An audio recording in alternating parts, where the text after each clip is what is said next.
আপনার কপালে কি কোনো কাটা দাগ বা কোনো কিছু আছে? হ্যাঁ, আছে। কোথায় এটা দেখেন তো? আছে। এটা আপনি বলেন। বাবা, এই যে আমার এখানে কপালে দাগ আছে।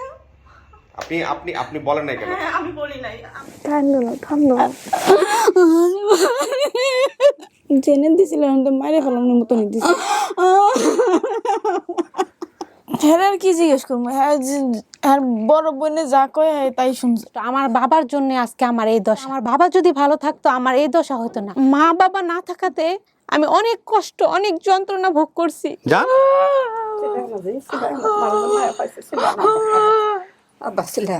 না না করে দেবেন, চিল্লানোর কোনো সমস্যা নাই, বলেন বলেন।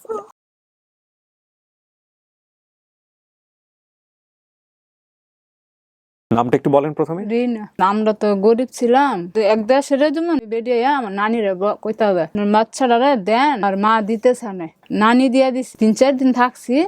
না আমার ভাল লাগতো না, আমি না কইয়া সিঁড়িতে নেমে আয় পড়ছি কানতে কানতে কানতে কানতে এই বাগাপুর গেছি গা। মার নাম হয়েছে ময়ূরম, মামুর নাম হয়েছে বাচ্চু। বাপ বিয়া করে শ্রীপুর থায়। সিনারটা কি? সিনারটা আঙ্গ বাড়ি, যেমন আঙ্গ বাড়ি হয় আঙ্গ যেমন ঘর দুয়ার নেই, মানুষের ঘরও থাকতাম। ট্রেন বাড়ি থেকে দেওয়া বড় ট্রেন যা খাল আছে, খালের উপরে গাড়ি যাইতে আছে, কাজা মুচা রাখলে খুঁটাতে রাস্তাঘাটে টুকাই না অনেক কিছু করে গালাগালি করে আমার।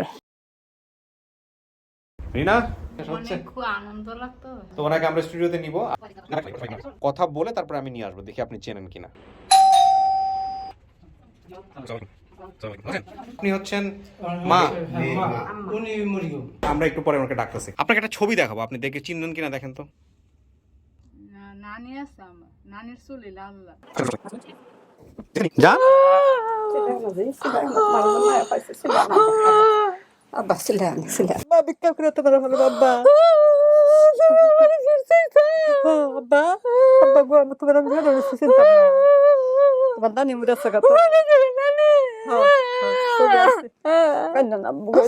আমার অনেক বিশ্বাস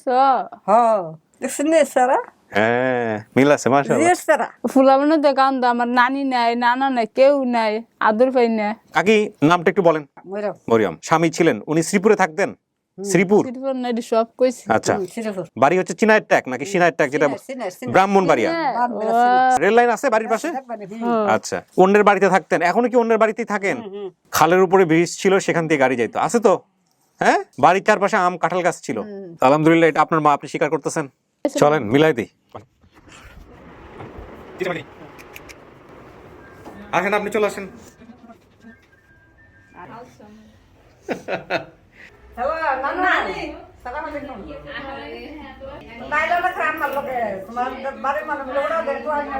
খারাপ লাগতেছে না? 27 বছর পরে যোগাযোগ তো থাকবেই। ঠিক আছে, আপনারা কথা বলেন। বাবা মার দেওয়া নাম ছিল আসমা। আমরা ছিলাম আমার নানুর বাসায়, অনেক অভাব অনটন ছিল।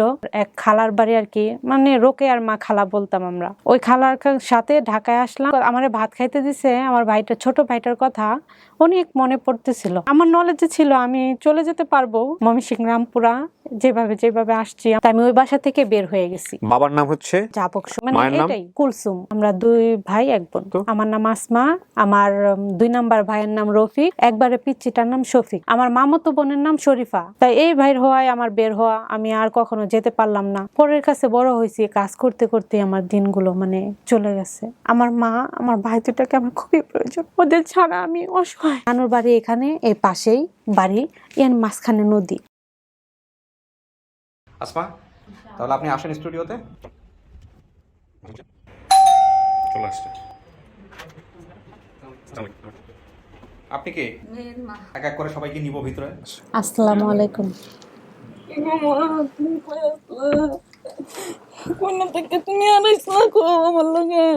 নানু একদম বৃদ্ধ ছিল, লাঠি ভর দিয়ে হাঁটতো। আমার নানির বাড়ি নদীতে ভাঙে নিয়ে গেছিল বেশিরভাগই। সে কোনো জায়গায় মাছ ধরছিলাম মা মেয়ে মিলে। কি মাছ ধরছিলাম? না না, রোকে আর মা কোথায়? ঢাকায় আইছি, চেরির বারাত গেছে। আমার শরীরে কি কোনো চিহ্ন আছে? ছোটবেলা তোর ঘর কানের মধ্যে একটা মেন আছে। হ্যাঁ, এই যে আমার আমার বাবার জন্ম থেকে? নাম কি ঝাবকশ ছিল, হ্যাঁ নিশা করতো। নানির বাড়ির পিছনে জাম গাছ, আম গাছ, লেসু গাছ, ওইটা কার বাড়ি ছিল? সাগুলের বাড়ি। আর বাবা আমার মারে সারা রাত বাইরে বসায় রাখতো। ঠিক আছে এগুলা কাকি।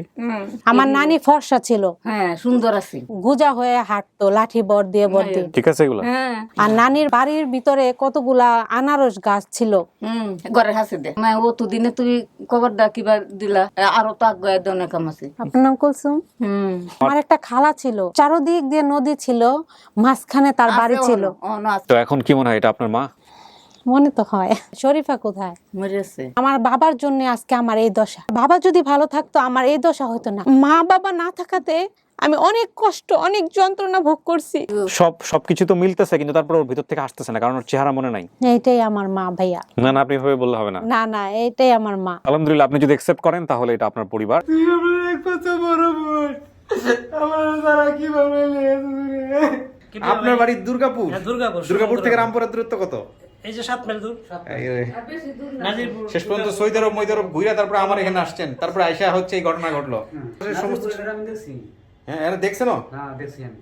আমি আমার পর্বটা শেষ করি।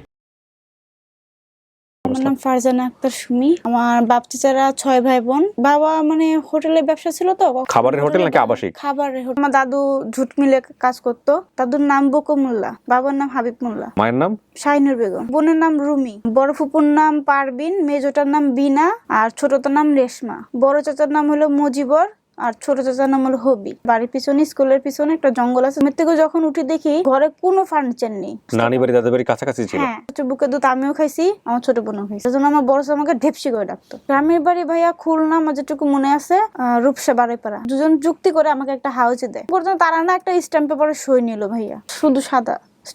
যে কাগজে সই দিছি ওই কাগজ পরে আমাকে ওই মহিলার দেখা। আম্মু যখন ওই কথা বলছে যে ওকে ফাঁসি দিয়ে মেরে ফেলান, এমন মেয়ের দরকার নেই, তখন ওই সিচুয়েশনটা যার উপরে যাবে সেই বলতে পারে কথা। আমি নিচে ময়লা ফেলাতে যাই, আমি বাসা থেকে বের হয়ে যাই। তার হাঁটতে হাঁটতে পরে গাবতলিতে আসি, বলে যে আমার জন্মের ঠিক নাই। ইভেন আমার হাজবেন্ডও গালাগালি করে। সুমি, আপনি স্টুডিওতে নিব চলে আসছে।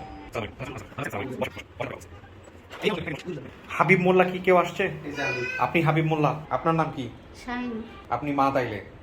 আপনারা কি কোনো বাসায় ওকে লিখে দিছিলেন? আমার মেয়ের কাছে আব্বু আমি লিখে দিই। তা 5,000 টাকা উনি দেওয়ার পরে টাকাটা গুনে নেন। এটা ডকুমেন্ট যে আপনি 5,000 টাকা নিছেন, একটা কাগজে লিখিত লাগে, তাই এখানে একটা সই দেন। না পরে আরেকটা মেয়ে আছে সুমি আর রুমি? হ্যাঁ, সুমি হারাই গেছে, আছে শুধু রুমি। হ্যাঁ, মানে আপনার বাবার আমার নাম? আব্বার নাম বকু মোল্লা, আমার বড় ভাইয়ের নাম মোহাম্মদ মজিবর মোল্লা। দাদা কি জুট মিলে কাজ করতো? বড় চাচার নাম মোহাম্মদ মজিবর মোল্লা, ছোট চাচার নাম হবি পারবিন। আমার মানে পিঠি আমার সে বোনটা, তারপর হলো বিনা, তারপর রেশমা। আর আমার মেয়ে দিছিল বাড়িপাড়া, মানে আমার শ্বশুর বাড়ি আর কি। গেছিল এই জায়গাটা ডাইনাপুরে দিছিল। হ্যাঁ। আর এই জায়গা অথবা এই জায়গাটা তিল আছে আমার মেয়ে। আমি প্রথমে মাকে নিব, তারপর বাবাকে নিব।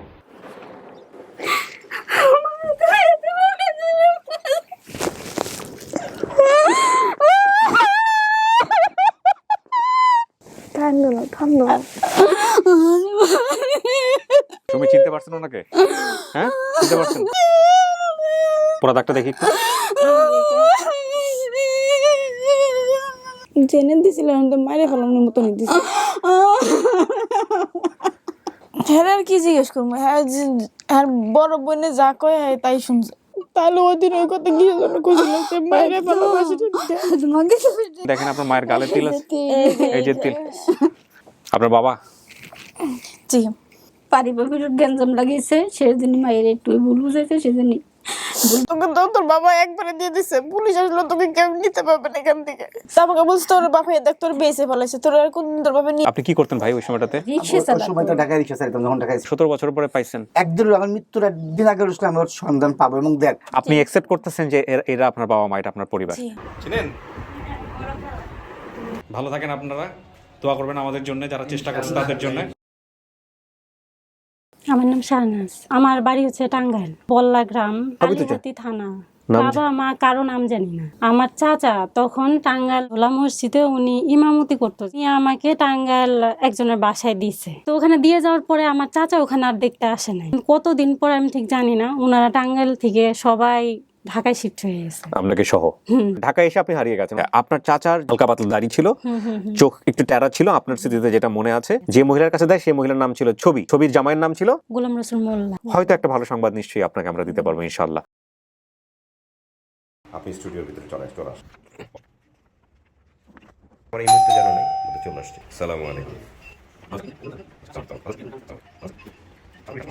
আপনি কি মানে ওনার চাচা দাবি করতেছেন? আচ্ছা, আপনার নাম? নুরুজ্জামান। কিন্তু আপনার ব্যাপারে সে বলছে যে জোলা মসজিদের ইমামতি করতেন এবং চোখটা হচ্ছে একটু, হ্যাঁ সেটা তো আমরা দেখেই বুঝতে পারছি। আচ্ছা, আপনি শাহনাজের বাবা, কি নাম আপনার? সাইদ। আপনাকে আমরা ভিতরে নিব।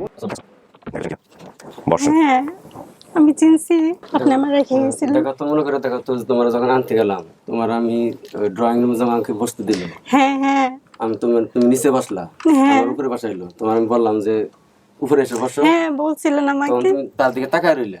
তার যতক্ষণ না বললো তখন উপরে বসলা না। কান পাকা ছিল, হ্যাঁ হ্যাঁ হ্যাঁ কান পাকা ছিল। ঠিক আছে, আমার কানে এখন একটু সমস্যা আছে, আমি এই কানে শুনি না। তো ইজমার একটা সমস্যা। হ্যাঁ দাদির কাছে আমি প্রশ্ন করতাম, কারণ উনি আমার মার কাছ থেকে আমাকে রেখে দিছিল। সেই মেমোরি আপনি বলছেন, ওই দিনটা আমি এখনো ভুলতে পারি না। আমাকে কেন রেখে দিছিল যে তোনারা পালতে পারবে না আমাকে? ওনার হাতে আমি কামড়ও দিছিলাম। বাবা মার নাম ছাড়া একটা মানুষ কখনো কিছুই করতে পারে না। আমি এই দেশের নাগরিক কি না, বাবা মার নাম ছাড়া। বাবা মা কি করে সেটা পরের সাবজেক্ট, নামটাই বলতে পারি না আমি। ওকে ওরা লেখাপড়া করাবে, হ্যাঁ বড় করবে, ওনারা আমাকে লেখাপড়া করাইতো, মাদ্রাসায় একটা ভর্তি করে প্রতিষ্ঠিত দিয়েছে। করবে, এই চুক্তিতেই তাদের সাথে এটা ছিল। তো সেটা করতে গিয়ে একটা হিতে বিপরীত হয়ে গেছে। চিনতে পারছেন না? না, আমি শুধু চাচাকেই চিনতে পারছি। আপনার মায়ের মানে ওনার দাদির গলা কোনো কিছু কি ছিল? হ্যাঁ, মার এখানে একটা ঘ্যাগের মতো ছোট। এটা আপনার পরিবার কিনা শাহনাজ? আপনি যে পরিবারের খোঁজ করতেছিলেন এনারাই কিনা? আমি আর কাউরে চিনি না, আমি ওনাকে চিনি। উনি আমাকে যেটা বলবে যেটা তোমার পরিবার, ওটাই আমার পরিবার। আপনি যে গ্রামের ঠিকানা বলছেন সেই গ্রামে আপনার ফ্যামিলি ছিল না। বল্লা গ্রামে আপনার বাপ যাইতো গিয়ে কাজ করার জন্য, উনি বিস্কিটের ফ্যাক্টরিতে কাজ করতেন। আর আপনাদের গ্রামের নাম হচ্ছে হলো কি জানি বলেন? আর ভুয়াপুর। ভুয়াপুর, টাঙ্গাইল ভুয়াপুর। জি। কালিহাতি হচ্ছে বল্লা গ্রাম, কালিহাতির মধ্যে পড়ছে, তাই না? আমি শেষ করি, ঠিক আছে? Thank you so much. আমার নাম হচ্ছে ঝর্ণা। আমার বাবা আমাকে সবচেয়ে বেশি ভালোবাসে। আমি সকাল থেকে রাত পর্যন্ত আমার বাবাকে আমি দেখি না। আমার কোনো ভাই বোনের সাথে আমার বোনতো না। আমরা হচ্ছে 3 ভাই 3 বোন। আমার বড় বোনের নাম হচ্ছে কোহিনুর, রুবেল। তারপরে যে ভাই, আচ্ছা, একজনের নাম হাসান আর একজনের নাম হোসেন। রেশমা, রেশমা এবং ঝর্ণা। বাবার নাম মানে হক সাহেব করে ডাকতো। মায়ের নাম শুনতাম পুতুলি। ভাবছি আমার মাকে একটু শাস্তি দিই, আমি বাসা থেকে বের হয়ে যাই। আমি বের হয়ে গেছি। এটা কি ঢাকাতেই? ঢাকাতেই। তখন সন্ধ্যা হয়ে যায়, তো আমি তো ওই সময় কিছু বলতে পারতেছি না। তারপরে ওখান থেকেই থানা থেকে মহিলা পরিষদ থেকে আবার এই যে মামুনির কাছে থাকা। তার মানে আপনি শাহবাগ এলাকায় হারিয়েছেন? শাহবাগ এলাকায়। আমার কাছে মনে হয়েছে যে আমার শিকড়ের টানে আমাকে যেতে হবে। ফিউচার বা আমার ভবিষ্যতের কথা চিন্তা করলে হবে না, আমার একটা শিকড় আছে, ওখানে পৌঁছাতে চাই। যদি আমরা সফল না হই? ওটা তো আমার আফসোস নেই। আপনি যদি জানেন যে আপনার বাবার সামাজিক মর্যাদা সেরকম না, যেটা আপনার জায়গা থেকে পরিচয় দেওয়া খুব কঠিন, কি করবেন? পেলাম আমরা খুঁজে। মানুষের পেশা বা এগুলো দিয়ে তো মূল্য হয় না। আমি আমার বাবা মার জন্যই তো এই পৃথিবীটা দেখছি। আমার মনে হয় না পেশা বা দরিদ্র হলেই যে তাদের আমি অস্বীকার করবো, এটা না। বরিশালে আমি লঞ্চে যেতাম। এটা স্পষ্ট তো দেখে বোঝা খুব মুশকিল ওই সময়ের ছবি, যেটা ওর মার চোখে পড়লে তো আলটিমেটলি মাই চিনে ফেলবে। আর আমাদের বাসাটাকে সবাই কোয়ার্টার বলে ডাকতো। আর আমার বাবার চোখ দুটো হচ্ছে, মানে আমারটা তো ব্রাউন, কিন্তু আমার বাবাটা আরো ব্রাউন।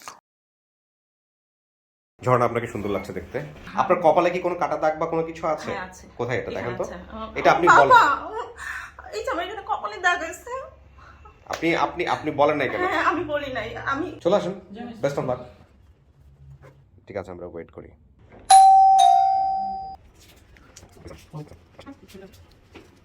আপনার নাম কি, পুরো নাম কি? আমার নাম হলো আব্দুল হক। বাবার চোখ ব্রাউন। আমার নাম হচ্ছে পুতুল। আমার নাম রেশমা, আমি ওর ছোট। রুবেল। কোহিনুর কার নাম? বড় বোনের নাম। হোসেন নামে কেউ আছে? হ্যাঁ। তার মানে হাসান আর হোসেন। ঝর্ণা তো সে নিজেই। যে আপনার সিরামিক্স স্টাফ কোয়ার্টারটা, ওই যে কোয়ার্টার বলছে, হ্যাঁ, ওই কোয়ার্টারে থাকতো, সবার কাছে নাম শুনছে যে কোয়ার্টার। বরিশালে আপনার কি? বরিশালে কিছু আছে? বরিশাল আমার জন্মস্থান বাড়ি। আচ্ছা, মিলছে না কিন্তু। কেউ কি তোমাকে সিএনজি করে আনছিল? মানে ওই সময়টা মানে রাত হয়ে গেছিল, তো ওই সময় আমাকে সিএনজি করে একটা লোক নিয়ে গেছে থানায়। আমি দেখো চিনবো। শুধু চেনার বিষয় না তো, বাবা না হলেও যদি বলে বাবা বাবা দিতে বাধ্য, কিন্তু তার ফিউচারের কথা চিন্তা করে, তার নিরাপত্তার কথা চিন্তা করে আমাদের এত যাচাই করতে হবে। আসসালামু আলাইকুম।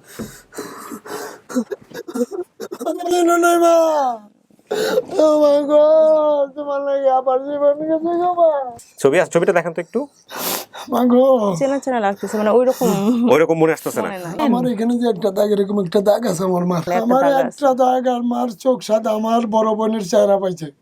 বলছিলাম চিনবো, কিন্তু মানে এখন ওইটা যাক। আপনি যখন বাসায় ফিরতেন তখন কি মেয়ের জন্য কিছু নিয়ে আসতেন? সব সময়। কি আনতেন? সেটাকে দাঁড়াও প্লিজ, কি নাম বলেন তো একটু? লেচু আনতাম, লেচুর সিজনে আমার সিজনে আম আনতাম, কেকটা বেশি থাকতো। বাড়িতে যান কিভাবে? লঞ্চে। প্রথম কথা হচ্ছে ও খুব জোর দিয়ে বলতেছিল বাবাকে দেখলে চিনবো, সেটা হচ্ছে না নাই। সমস্ত ক্লুর বেসিসে 100% মিল আমি একজনকে এখানে নিয়ে এসেছি। তুমি থাকতে রেশমা হারায় গেছে, রেশমারও পাইছি, তুমি হারায় গেছো। হ্যাঁ, আমার বোন হারাইছিল, তুমি হারায় গেছো। হ্যাঁ, এটা আসারালা পায়া লয়ে গেছে, তারপর তুমি টাকা দিয়ে ওরে ছুটাই নিয়ে আসছো, তারপরে আমি হারাইছি। কলোনি বাজার থেকে তুমি আমার বাবা। হাসানের লইয়া পাড়াতনে নিচে ও একদম ছোট ছিল, কোলে ছিল, পরে উড়াইছে পোলা ভাই। ওটা মনে নাই। আপনার বড় মেয়ে কি করে? আমার বড় মেয়ে বর্তমানে গার্মেন্টস এর চাকরি করে। ওই থাকতে আমার মেয়ে চাকরিতে ঢুকছিল। তোমার যে ফুবা কোয়ার্টারে থাকতো দোতলা, আমরা থাকতাম গেটের ওই বাসা আমাকে যেতে দিত না আমার মা। কেন কথা কইছো? কেন কেন তাগর লগে আমার লগে বেশি মিল ছিল না। ঘটনা এটা আপনার বাবা? ঘটনা মিলে যাচ্ছে বাবাই তো, যেটা বলতে যাচ্ছে বাবা। আমি তোমাদের কাছে যাব না, কিন্তু তোমাদের সাথে আমার সম্পর্ক থাকবে। মানে ঘটনার বিন্যাসের জায়গায় একটু এদিক ওদিক। এখানে যদি একটা নাম শুধু ভুল থাকতো, যে একটা ভাইয়ের নাম মিলে নাই বা একটা বোনের নাম মিলে নাই, পরিস্থিতি আরো জটিল হয়ে যেত। 6টা ভাই বোনের নাম, হক সাহেব, চোখের কালার, কোয়ার্টারের বিষয়টা, বরিশাল করে লঞ্চে যাওয়ার বিষয়টা, এগুলো আপনি যা বলছেন সবই মিলছে। হ্যাঁ, ঘটনা তো সব মিলছে, তারপর তো অন্তর থেকে অ্যাকসেপ্ট করতে পারতেছেন না। না, অন্তর থেকে অ্যাকসেপ্ট করছি। দাঁড়িয়ে রাখছি আমি 3 বছর। আমি তোমার আপন মেয়ে ছিলাম না, তখন নিতে আসিলাম তোমার কুকুর লগে দি যাই এমন করতে কেন? এই যে ওগুলো লইতা না না, আমি এরকম করে মারতো, তোর সাথে কথা বলবো না। আচ্ছা তাই জজ কোর্টে শেষ করি। অনেক ভালো থাকেন, শেষ করছি আজকের মতো। আসসালামু আলাইকুম।